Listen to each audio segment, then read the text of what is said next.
Well, ladies and gentlemen, I got lots of retarded nonsense to tell you about our politics today. But before I do, can I remind you, if you haven't already subscribed to the channel, please do. It really does help. And as I said last week, I really do appreciate everybody who's joined the channel as a member.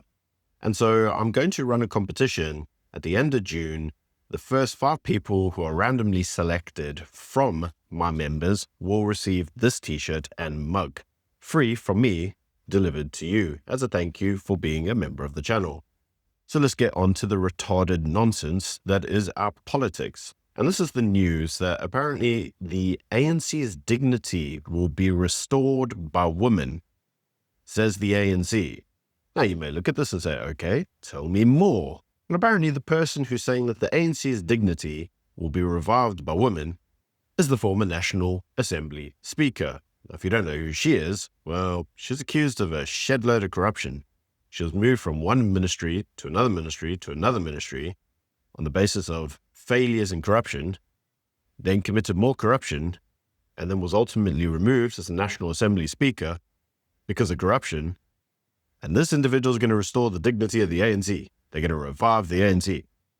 And this tells me, first of all, that this individual is retarded and does not understand why the ANC is in decline. And that's actually a hell of a lot easier than this retarded person seems to want to ignore. The ANC's fortunes are in decline because it is corrupt. It is inept, it doesn't do anything, and it fails. It has nothing to do with the race or the gender of the individual. And whilst these commies continue to go and talk nonsense about race and genders, they will continue to ignore the fact that the ANC's fortunes are in decline because it is inept and useless. How do I know this? Let me give you an example of the Minister of Education, who was asked, how do you select on the basis of competency? Define competency. And this is what she had to say. What makes in your own view, Minister, what makes a person credible? When you say this one, Tebogo Chair, is credible or is not credible, what makes him credible in your own view? Minister? What makes a person credible, Chair, is exactly how it is defined when you Google. By encyclopedia, you'll see what it means. It's exactly that. You are not going to answer us.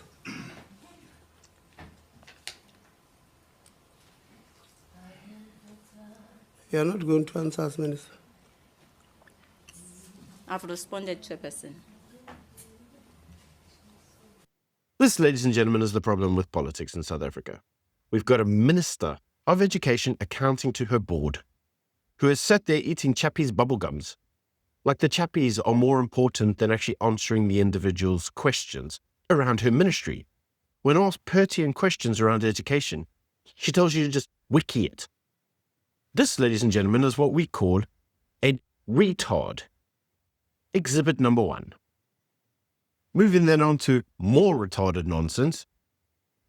Once the South African Army was the strongest in Africa.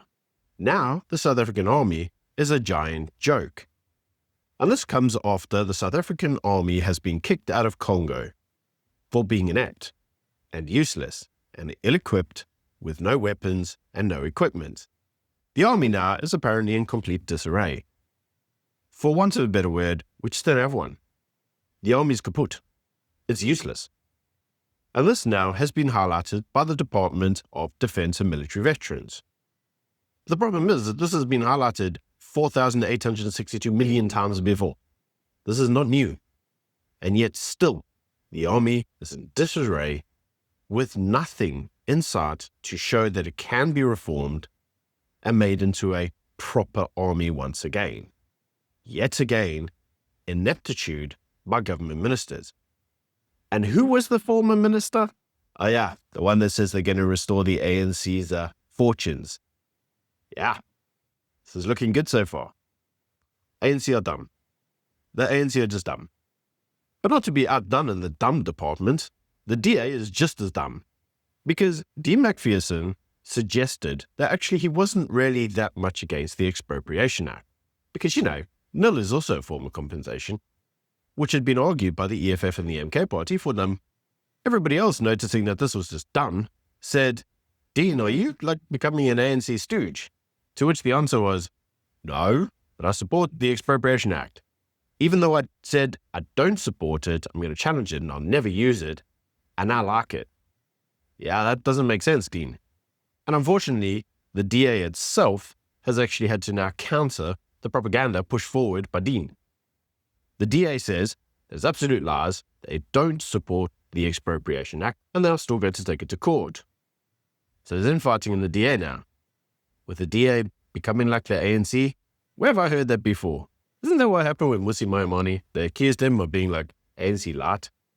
But apparently the DA doesn't seem to be able to reform itself in that department, does it? Anyways, moving swiftly on, the economy is still in ruins, and many individuals are now debating whether or not BEE should go.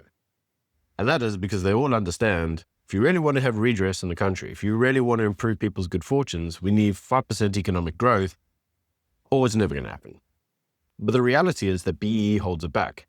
Now, BEE holds it back because the cadres in the ANC eat off BEE. They get preferential treatment to a number of things. They get given nice little shares, little salaries, and whatever else through BEE empowerment schemes. Whenever they want to use transformation funds for their little buddies, they use BEE and redress and transformation as the guise under which to do it. But you see, it's all a load of nonsense. And if you want proof of that, watch this. We have to get the thinking of black people right. We have to get What this do you right, mean by guys. Well, F&B wasn't built overnight. Neither was ABSA. So how do you think you're going to build a large business which employs thousands of people overnight and someone must give you capital? It doesn't work that way. Probably the single worst thing we did in this country's psyche when we did BEE transactions is we took people that had no money, gave them access to 26% of companies built over hundreds of years and created instant wealth. So now everybody wants instant wealth. Because nobody understands the practical tools of actually building 100%. those organizations. You come into my business, I can tell you every single moving part because I built it. I can tell you the IT, the infrastructure, the operations, the HR, the marketing, the finance, the working capital cycles. Yeah. I built it. Nobody came and it was just there. I built it from scratch. And it's important for, especially, and I'm passionate about saying this to black people specifically, we have to start where we are. We have to start where we are and build with the small steps. Okay. Radical economic. Radical. I feel like I just started you on something. Radical economic transformation starts in the mind. Why do you think there is no country in the world where Jewish people are poor? You think that's by mistake? Just think about that logically. Why do you think even in our own communities, Indians specifically, Asian Indians who are Muslim, are phenomenal business people? You think that's by mistake?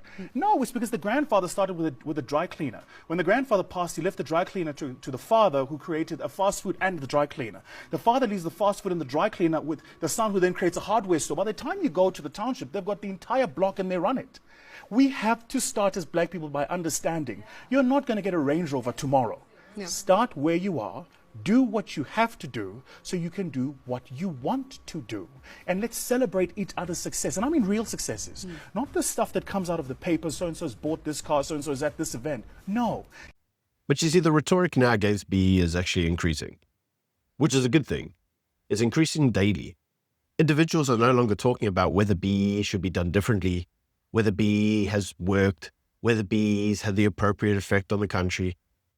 Everybody unanimously agrees it's a failed policy. It has not led to transformation. It has pushed people further into poverty, and it has not grown the economy. Doesn't matter how much Cyril tries to pretend otherwise. It lies. It hasn't grown the economy. It never will grow the economy. Because what it attempts to do is it attempts to re-slice the economy, not grow the economy. Let's use a very simple example that the communists don't seem to understand. Let's say that I create for myself a bakery. The bakery employs 500 people. Let's say that I have a monopoly and I'm the only baker in the country. I can set the prices as what I want, but I'm only employing 500 people. In a capitalist economy, you could set up a competitor bakery, which would mean that you employ 500 people, I employ 500 people, and we sell to the people. This will drive down the costs, but an extra 500 people got employed. let's say a third party comes in. Oh, now there's 3 bakeries selling bread. They employ another 500 people. Got now 1,500 jobs, and the price of bread goes down lower because different people are competing for the market share.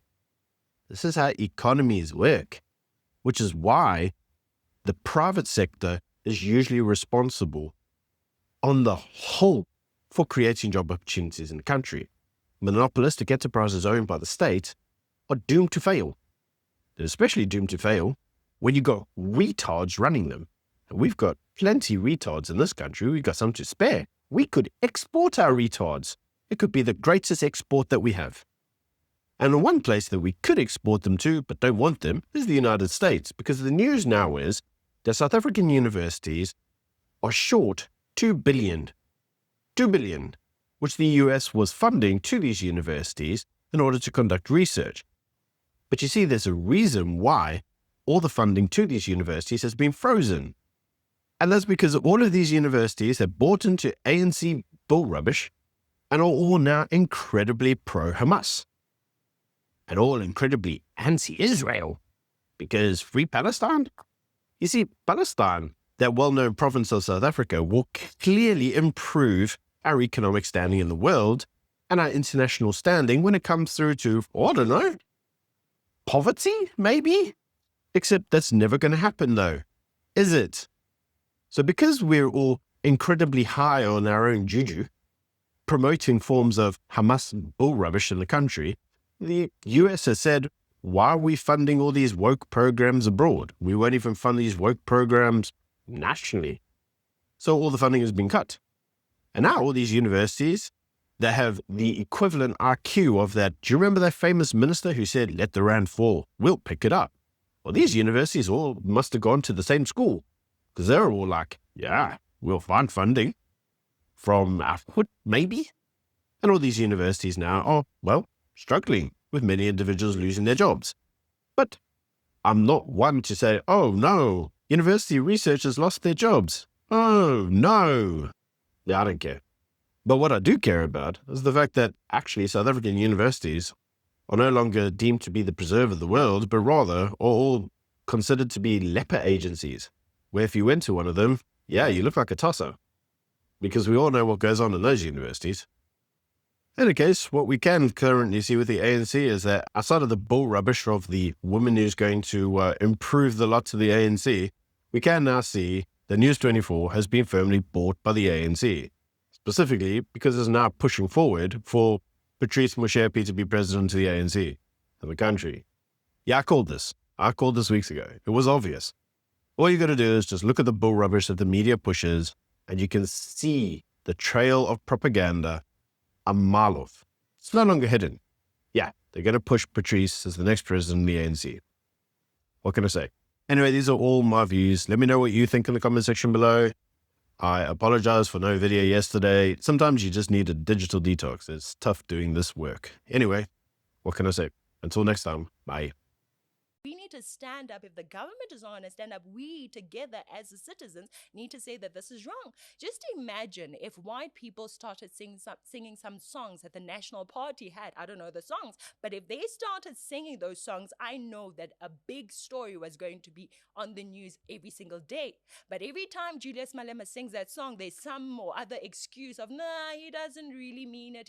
The fact is, Julius Malema is one of those people who do mean to kill white people, in my opinion.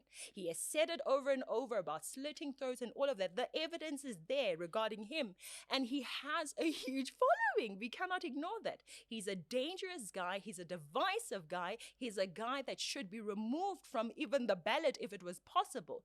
And that song needs to be dealt with. Yeah, well, Yeah. it was dealt